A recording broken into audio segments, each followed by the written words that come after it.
तो hello guys, आज हम बात करने वाले हैं एक बहुत ही ज़्यादा पावरफुल हैबिट पे and that has power to change anyone's life and that habit is consistency.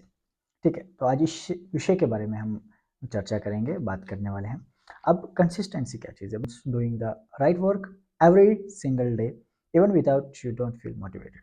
जब आप मोटिवेटेड नहीं भी फील कर रहे हो तब भी आप उस काम को कंटिन्यू करते रहें। हर दिन थोड़ा थोड़ा सा काम करते रहना। जो भी आपका एम है, जिस पे आप काम कर रहे हो, तो उस पे कंटिन्यू आपने वो काम करते रहना है।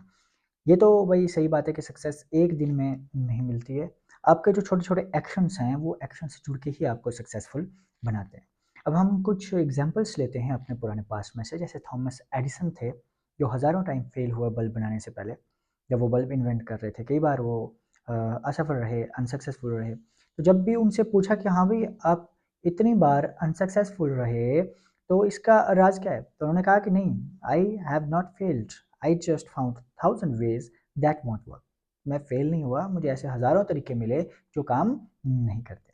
वैसे अगर हम एल्बर्ट आइंस्टाइन की बात करते हैं, तो वो भी कोई स्टार्टिंग से बहुत ज़्यादा तेज़ स्टूडेंट नहीं थे, बहुत ज़्यादा कोई क्रिएटिव स्टूडेंट्स नहीं थे। ऐसा माना जाता है कि वो अपने बचपन में एक एवरेज स्टूडेंट थे। लेकिन उनके जो आइडियाज़ थे, उनकी जो थिंकिंग थी, उनकी जो रीज़निंग थी, वो उस पे काम करते रहे और उस हैबिट ने बार-बार किसी चीज़ को रिपीट करने की हैबिट ने लगातार मेहनत करते रहने से आज हम देखते हैं कि आइंस्टाइन जो ने अपनी साइंस ही बदल दी। उसके बाद हम बात करते हैं हमारे साइंटिस्ट इसाक न्यूटन की।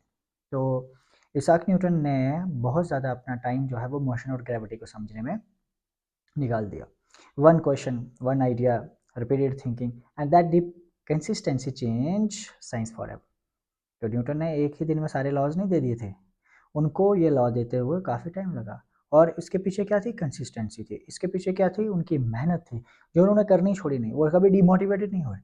अब जो आपकी मोटिवेशन है वो टेम्परेरी है कि आपको 2 मिनट के लिए आपको लगता है कि नहीं, मैं हूँ, जो भी हूँ मैं कर सकता हूँ। जब भी आप कहीं किसी मोटिवेशनल स्पीकर को सुनते हैं, तो आपने ऑब्ज़र्व किया होगा कि 2 मिनट के लिए आपको लगता है कि नहीं, ये तो मैं कर सकता हूँ, जो भी हूँ मैं ही हूँ। मैं आईएएस भी करूँगा, मैं सब कुछ करूँगा, मैं इंजीनियर भी बनना है, तो मैंने साइंटिस्ट भी बनना है। और जैसे ही आप घर पहुँचते हैं, तो घर जाते ही सो जाते हैं आराम से, सुबह उठे, ओहो हो! कौन साइंटिस्ट, कौन-सा साइंटिस्ट, कौन इंजीनियर, कुछ नहीं, फिर वैसे के वैसे हो जाते हैं। तो जो आपकी मोटिवेशन है वो टेम्परेरी है, एक टेम्परेरी वर्ड्स हैं जो आपको एक थोड़ा-सा पुश दे सकते हैं, लेकिन जो इंस्पिरेशन है वो मेन चीज़ है। वो अगर आपने कोई एम बनाया है, उस पे आप जो काम कर रहे हैं, अगर इंस्पायर हो किसी चीज़ से, तो वो चीज़ परमानेंट इफ़ेक्ट आपकी लाइफ़ पे डालेगी, ठीक है? तो उसी में से एक चीज़ है हमारे पास जिस पे हम बात कर रहे हैं, कंसिस्टेंसी, ठीक है? तो हाँ भई, हमारे इसाक न्यूटन साहब कंसिस्टेंट रहे, तो न्यूटन के लॉज़ आज हम साइंस में पढ़ रहे हैं, ठीक है? उसके बाद हम अपने इंडियन स्कॉलर की बात करते हैं। हमारे Indian scholar doctor APJ Abdul Kalam, ठीक है? जो कि कभी एक न्यूज़पेपर बेचने वाले थे, ठीक है? लेकिन उन्होंने रूल्स पढ़ा, बहुत ज़्यादा हार्ड वर्क किया और हमारे देश के एक बहुत महान साइंटिस्ट भी बन जाते हैं and we know president of India. Kalam sir ने कहा था कि excellence is a continuous process not an event. Excellence जो है वो एक लगातार प्रोसेस है, कंटीन्यूअस प्रोसेस है। कोई इवेंट नहीं है कि बस 1-2 बार में हो गया तो हो गया।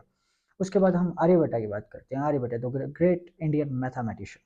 उन्होंने भी हज़ारों साल्स जो हैं वो अपने बिता दिए थे स्काई को ऑब्ज़र्व करने के लिए, नंबर्स को ऑब्ज़र्व करने के लिए और because of his consistency he give the world the value of zero and astronomy knowledge. ठीक है, जो एस्ट्रोनॉमी नॉलेज है या जो हमारे ज़ीरो की इन्वेंशन हुई है, तो उसमें हमारे आर्यभट्ट का बहुत ज़्यादा बड़ा हाथ है, बहुत ज़्यादा उनकी मेहनत है। अब अगर हम कंसिस्टेंसी और टैलेंट को आपस में कंपेयर करें, तो आपने एक लाइन हमेशा याद रखनी है कि talent can give you a start, talent can give you a start but consistency give you success. Talent आपको सिर्फ एक स्टार्ट दे सकता है, लेकिन जो आपकी कंसिस्टेंसी है वो आपको कंसिस्टेंसी सक्सेस तक लेके जाएगी। बहुत लोग टैलेंटेड होते हैं, ठीक है, लेकिन जब डेली प्रैक्टिस नहीं करते तो पीछे रह जाते हैं, ठीक है। अगर आप स्टूडेंट हैं तो रोज़ रोज़ थोड़ा पढ़ना है आपने, थोड़ी रिवीजन करनी है, प्रैक्टिस करोगे आप, ठीक है। ये छोटी छोटी हैबिट्स आपको डालनी पड़ेगी, ठीक है। ऐसा नहीं है कि एक दिन ज़्यादा पढ़ लिया तो हो गया काम, बस आप सक्सेसफुल हैं, हम नहीं। जब तक कि आप कंसिस्टेंट नहीं रहेंगे, थोड़ा पढ़ें, थोड़ा रिवाइज करें, सोचें, ताकि एक हैबिट क्रिएट हो जाए। स्टेप वाइज आप सक्सेस की तरफ मूव करते रहें थोड़ा थोड़ा। जब आप ऐसा करना शुरू हो जाते हैं तो आप सक्सेसफुल हो जाते हैं। और जो एक दिन में पढ़ के सब कुछ करने वाले होते हैं, तो वो लाइफ में बहुत ज़्यादा पीछे रह जाते हैं। तो फाइनल मैसेज है कि a water drop falling daily can break even a stone. A student study daily can break any difficulty. So dear friends, scientist हो, स्कॉलर्स हो या लीडर्स हो, सब एक चीज़ कॉमन रखते हैं एंड दैट इज़ कंसिस्टेंसी। तो हम आज से शुरू कर दें, आज से हम ये वादा करें कि रोज़ थोड़े से स्टेप्स लेने हैं अपने एम को लेकर और रुकना नहीं है। अगर आप रुकोगे नहीं, लगातार थोड़ी ही मेहनत करते रहोगे तो कहीं ना कहीं किसी न किसी पोजीशन पे आप पहुंच सकते हो। ठीक है, तो मिलते हैं नेक्स्ट वीडियो में, नेक्स्ट टॉपिक पे हम उस पर डिस्कस करेंगे। तब तक आप अपने चैनल को सब्सक्राइब करके वीडियो को शेयर कर दें।